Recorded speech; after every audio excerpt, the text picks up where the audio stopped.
Coucou mes joyaux, bienvenue pour un nouveau numéro. Le thème d'aujourd'hui est plus de plus.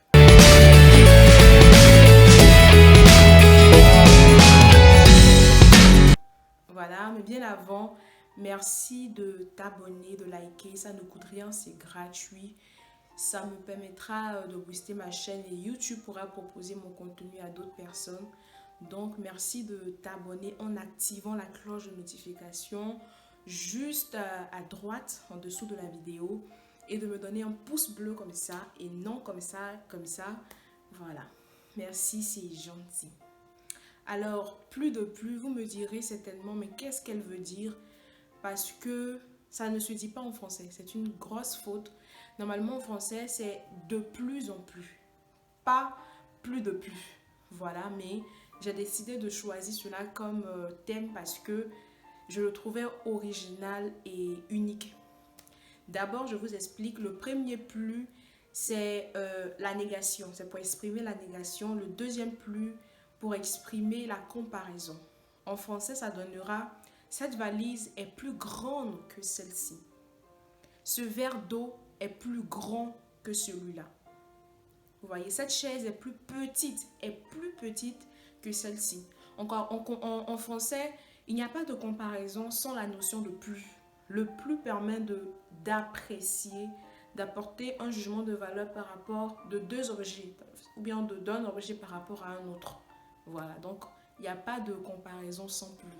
Donc si on doit réformuler le thème, ça donnera plus de comparaison. Voilà, mais vous prenez ce qui vous convient le mieux. Allons rapidement dans 1 Samuel 18, verset 7. La Bible dit: toute joyeuse, elle chante en se répandant. Saül a battu 1000 ennemis, David en a battu 10 000. Saül est très en colère. Ce chant ne lui plaît pas. Il se dit: quoi? 10 000 ennemis pour David et moi je n'ai que 1000. Ça veut dire je n'ai seulement que 1000. Il ne lui manque plus que le pouvoir royal et Saül regarde David d'un mauvais œil à partir de ce jour-là. À partir de ce jour-là. C'est à partir de ce jour-là que Saül a haï David. Que Saül a détesté acharnement David. Il a fallu juste d'une comparaison pour que la haine, pour que la jalousie s'installe dans le cœur de Saül. La comparaison est donc très dangereuse. Oui, elle est très dangereuse. Les femmes auraient pu dire, auraient pu louer simplement David pour l'exploit qu'il avait accompli. Mais elles ne se sont pas contentées que de louer David, mais elles ont comparé le roi Saül, elles ont comparé implicitement le roi Saül à un petit David, à un petit berger, le fils d'un certain Isaïe. Vous voyez? Et ça fait mal au roi Saül. Elles auraient peut-être pu dire: il nous est venu de Bethléem, parce que David vient de Bethléem. Il nous est venu de Bethléem un jeune homme guerrier, un brave homme qui nous a délivrés de la servitude ou de la main de Goliath et des Philistins. Tout simplement. Si elles avaient loué David pour son exploit, Saül n'aurait peut-être pas haï David. Saül aurait aimé David. Saül aurait pris David comme son bon petit. Il aurait donné non seulement sa fille comme récompense à David, mais il aurait peut-être pu inviter David autour de sa table royale en train de manger des mets. Il aurait peut-être pu dire à David: David, je reconnais que tu es fort quand même, tu es un bon petit, tu es bien. Du coup, je vais te mettre dans mon armée et on ira combattre les autres peuples pour les enfants d'Israël. Parce que Saül était un combattant, il était un guerrier. Voilà, il avait son chef d'armée, il avait un chef d'armée, mais il faisait partie du combat, il combattait aussi contre les ennemis des enfants d'Israël. Donc, il aurait pu mettre David comme l'un de ses gars sûrs dans l'armée. Mais Saül ne l'a pas fait parce qu'elles ont osé comparer Saül au petit garçon, on va dire ça, entre guillemets, au petit garçon David.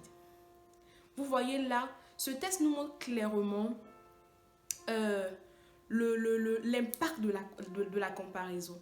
Ce texte nous montre que la comparaison est la source de la haine et de la jalousie.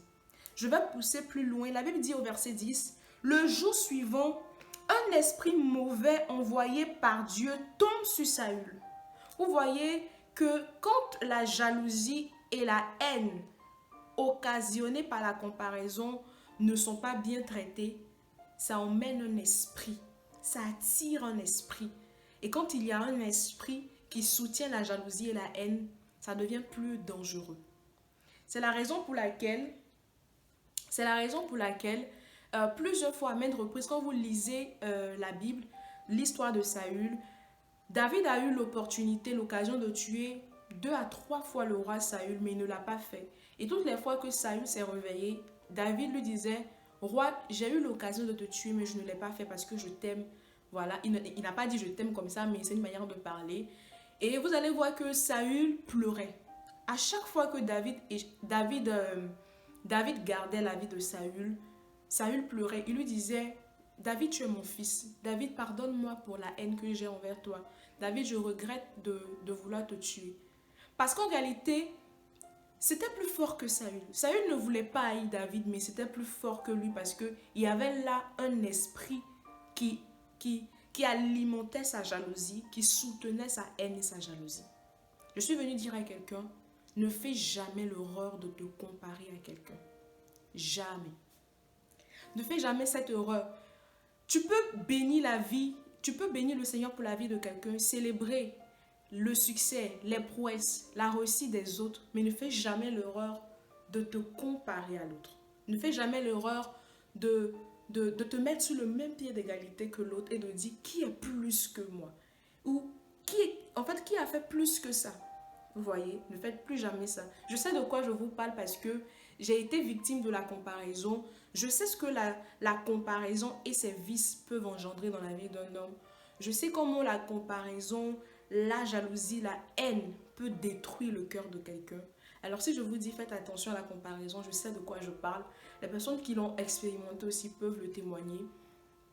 Mais c'est très dangereux. Vous pouvez peut-être vous inspirer de la vie de l'autre, aimer l'autre, chanter, apprécier sa grâce, mais ne faites jamais l'erreur de vous comparer.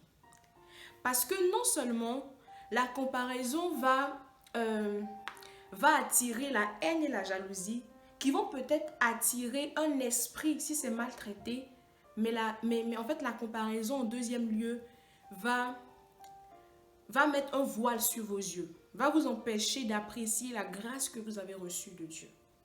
Je ne sais pas si vous comprenez. Ça va vous emmener à vous focaliser uniquement sur la grâce que Dieu a déposée dans la vie des autres et non sur votre propre vie. Ça va donner une scène comme ça. En fait, vous allez peut-être dire que l'autre est plus patient que moi. L'autre est plus doux que moi. Quand je parle de doux, la douceur, donc l'autre est plus doux que moi. Mais vous allez oublier que vous êtes aussi sage. Peut-être que l'autre est patient. Peut-être que l'autre est plus doux que vous. Mais vous allez oublier que vous êtes sage. Vous allez oublier que vous êtes peut-être plus sage que lui. Vous voyez? Et si tu te focalises sur ce que tu as en toi, tu te focalises sur les talents, sur le potentiel que Dieu a investi en toi, tu n'auras pas le temps d'envier quelqu'un, tu n'auras pas le temps de jalouser quelqu'un. Tu vas t'investir à améliorer ce que Dieu a déposé en toi. Par exemple, si une personne réalise ou remarque qu'elle est beaucoup sage, qu'elle a beaucoup plus de réactions réfléchies, posées, et que son entourage même lui dit ça, en fait, témoigne de sa sagesse, ce que cette personne doit faire, c'est de réfléchir à améliorer sa sagesse. C'est de se dire peut-être, ah, mais j'ai remarqué que je suis quand même sage. Dieu m'a fait grâce d'avoir un minimum de sagesse. Et comment je dois faire pour l'améliorer? Ah, la Bible me dit que le commencement la crainte de l'Éternel est le commencement de la sagesse. Ah, d'accord. Et la Bible me dit aussi que la création a été faite, Dieu a créé la terre, Dieu a créé tout, a créé le monde par la sagesse. Ah, donc le détenteur de la sagesse est Dieu. Donc si je veux avoir plus de sagesse, je dois m'attacher à Dieu pour avoir plus de sagesse. Ah, d'accord. Donc, je dois associer Dieu aussi dans mes choix de vie pour ne pas regretter demain, pour bâtir ma vie. Ah, d'accord. Vous voyez qu'une personne qui réfléchit comme ça, au bout de quelques années, de 5 ans, 10 ans, va réussir sa vie, va apporter quelque chose de nouveau à sa vie, va bâtir quelque chose. Que de se préoccuper à ce que, ou de se préoccuper sur les choses des autres. Donc, j'espère que ça vous a apporté quelque chose. Ne faites jamais l'erreur de vous comparer, parce que ça détruit. Ça attire beaucoup de vices dans le cœur.